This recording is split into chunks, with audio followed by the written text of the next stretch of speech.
जैसी क्या हुआ? आज जब मूसलाधार बारिश हुई है उसमें एक 8 साल की बच्ची जो टीले वाली मस्जिद से ट्यूशन पढ़ के अपने घर वापस जा रही थी, नगर निगम के द्वारा आइडियल पब्लिक स्कूल के सामने नाला बनाया जा रहा है और नाले पे जगह जगह स्लैब नहीं रखा गया है।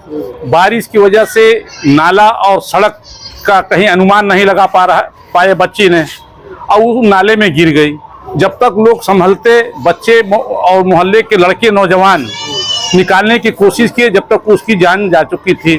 वहाँ से लोग लेके आए डॉक्टर अजीज के वहाँ। डॉक्टर अजीज के ने कहा कि ये सदर अस्पताल ले जाइए। सदर अस्पताल पहुँचते पहुँचते उसकी मौत हो चुकी थी। परिवार में कौन कौन है? परिवार में माँ बाप है, एक छोटा भाई है। परिवार बहुत ही आर्थिक रूप से कमजोर है और शुरू में तो उसके परिवार का पता ही नहीं चल रहा था, लेकिन कुछ देर के 1 घंटे 1.5 घंटे के बाद उसके परिवार के लोगों को ये मालूम हुआ कि हमारी बच्ची की डेथ हो चुकी है। इसमें ये नगर निगम की घोर लापरवाही है कि लगभग 8 महीने से काम चल रहा है और जगह जगह पे स्लैब कंजेस्टेड घनी आबादी के बीच में जो नाला बन रहा है, उस नाले के बीच में स्लैब न रखना उस बच्चे की जान जाने है, जिससे हम लोग बहुत दुखी हैं। मोहल्ले के लोग काफी दुखी हैं। गोरखपुर में एक हृदय विदारक घटना हुई है जिसमें नाले में डूबने से 8 वर्षीय मासूम बच्ची की मौत हो जाती। इसका जिम्मेदार आखिर कौन है? गोरखपुर में आज करीब 1 घंटे से ज्यादा बारिश हुई और इस बारिश के दौरान पूरा शहर जलमग्न हो गया, जगह जगह पानी लग गए। इसी दौरान जो है तिवारीपुर थाना क्षेत्र में एक 8 साल की मासूम बच्ची नाले में डूबने की वजह से मौत हो गई। मैं इस वक्त मौजूद हूँ जिला अस्पताल में। हमारे साथ बातचीत करने के लिए पार्षद अख्तर साहब। अख्तर जी, क्या कहना चाहें, क्या घटना हुई थी? घटना आज करीब 5 बजे के आसपास की है। 4 बजे से बारिश, बहुत मूसलाधार बारिश हो रही थी, जिसके कारण हमारे एरिया में पूरा पानी लबालब भर गया था। उसी दरमियान एक लड़की 8 साल की अफरीन जो ट्यूशन पढ़ के मदरसे से अपने घर जा रही थी, स्लैब से जाते हुए बीच में एक स्लैब नहीं रखा हुआ था, उसमें उसका पैर चला गया। पैर चला के बाद उस लड़की उसमें डूबने लगी। उसके बाद वहाँ के स्थानीय लोगों ने उसको बहुत मदद की कोशिश की निकालने की, लेकिन चूंकि पूरा नाला उसके अलावा ढला हुआ है, ढका हुआ है, जिसके निकालने में उसको समस्या आई। और कुछ लोग मिलकर स्लैब को हटाने की भी कोशिश की, 1-2 स्लैब हटाया भी गया, लेकिन चूंकि पानी की वजह बहाव बहुत ज्यादा तेज था, जिसके कारण लड़की वहाँ से करीब कम से कम 50-60 मीटर तक दूरी तक जा चली गई। अच्छा, बहते हुए चली गई 50 मीटर बहते हुए। क्या तो नाला वो खुला हुआ था? क्या नाला बस एक जगह खुला हुआ है, बाकी नाला ढका हुआ। अगर नाला पूरा खुला रहता तो लड़की की जान बच भी सकती थी। अच्छा, आपके क्षेत्र में पिछले 8 महीने से निर्माण कार्य हो रहा है, बारिश का समय, जगह जगह गड्ढे खोदे, क्या मानते हैं कि काम में कहीं ना कहीं सुस्ती है, लापरवाही? काम में तो 100% सुस्ती है। मैं बहुत कोशिश किया, मैंने कितनी बार नगर निगम में गया, नगर आयुक्त साहब से मिले, एक्सीएन साहब से, सबसे मिला कि भाई जो नाला बन रहा है बरसात के पहले उसको पूरा किया जाए। लेकिन ठेकेदारों की लापरवाही, अधिकारियों की लापरवाही की वजह से काम लेट होता चला गया और अभी भी जो कारीगर थे इनके राखी की वजह से घर चले गए हैं। अभी भी इसमें भी 10-15 दिन फिर लगेगा। पहले इसके पहले जो बात हुई थी हमारी अधिकारियों से, अधिकारियों ने कहा था कि जो भी नाला 15 जून के पहले हम लोग कंप्लीट कर लिया जाएगा।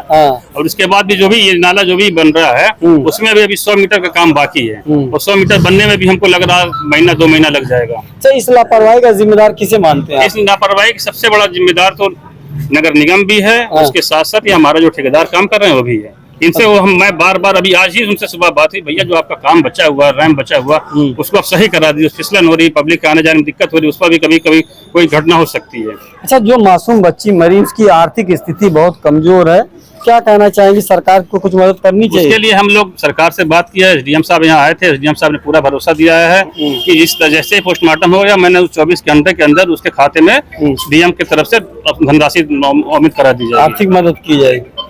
क्या नाम है आपका? जावेद अहमद। जावेद जी, कहाँ रहते हैं? इलाहीबाग। क्या घटना हुई थी आज जो इलाहीबाग में? 5 बजे बच्ची जो है ट्यूशन पढ़ के आ रही थी। हाँ। नाले का स्लैब सब ढका हुआ है, एक स्लैब खुला हुआ था, पानी से सब भरा हुआ था। हाँ। अचानक मतलब जो है उस पे चलते हुए जा रही थी और वो जो खुला हुआ था उसमें पैर पड़ गया उसका। अच्छा। पैर पड़ गया तो वो अचानक उसमें गिर गई। लेकिन सामने के जो दुकानदार थे सब लोग दौड़ के गए निकालने के लिए, लेकिन बहाव इतना तेज था पानी का, आज कम से कम 1-1.5 घंटा कंटिन्यू बारिश हुई है जी, इसकी वजह से जो है वो बहते हुए आगे बढ़ गई। कितना दूर बह के चली गई? कम से कम 40 मीटर जो है, 40 से 50 मीटर, क्योंकि जो है बच्चे भी उसमें एक वहीं का स्थानीय लड़का था वो भी नाले के अंदर जो है अच्छा, ढक्कन खुला था, किसे लापरवाह मानती जिम्मेदार आप? इसका जिम्मेदार सीधे सीधे वो ठेकेदार वहाँ का, जो ठेकेदार काम कर रहा है उसको देखना चाहिए ना इस चीज को। पार्षद जी ने भी कई मरतबा उससे कहा, लेकिन उसकी लापरवाही इतनी है कि मन जो है अपनी मनमानी कर रहा है। क्यों अपनी मनमानी कैसे कर रहा है, किसके साथ पे कर रहा है? सब नगर निगम के हिसाब पे कर रहा होगा वो।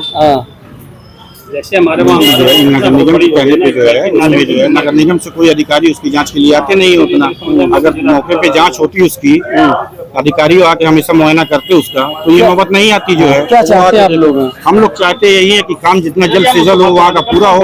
और ये बच्ची जो है जो जिसका इंतकाल हुआ है वो बहुत गरीब परिवार की है, और उसके घर वालों को कुछ मदद जो है, आर्थिक मदद जो है उसकी दी जाए। तो आपने सुना जो है इन मोहल्ले वालों का, एक ठेकेदार की लापरवाही ने आज एक मासूम की जान ले ली है। हालांकि जिला प्रशासन, एसडीएम, तमाम अधिकारी यहाँ पर पहुंचे हुए हैं और बच्ची के परिवार को आर्थिक मदद देने की बात कर रहे हैं। गोरखपुर से फैयाज अहमद। परिवार के लोग अब इतनी टाइम आए हैं, उसकी माँ बेहोशी की हालत में है, उसको भी ट्रीटमेंट चल रहा है। और नगर निगम से महापौर जी भी आए हुए थे, लेकिन उन्होंने कोई खास आश्वासन नहीं दिया। मौके पे एसडीएम साहब भी आए हुए थे, उन्होंने मुख्यमंत्री राहत कोष से आर्थिक सहायता देने की बात कही है।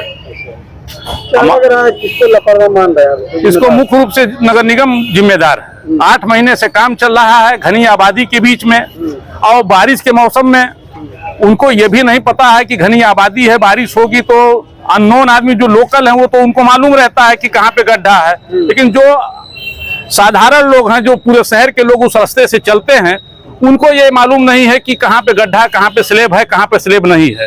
इसलिए संबंधित जेई जो हैं और ठेकेदार हैं उनके विरुद्ध कानूनी कार्रवाई होनी चाहिए, कि जिससे भविष्य में इस तरह की महानगर के अंदर कोई घटना ना हो सके। क्या नाम है आपका? मोहम्मद अख्तर, पूर्व पार्षद इलाहीबाग।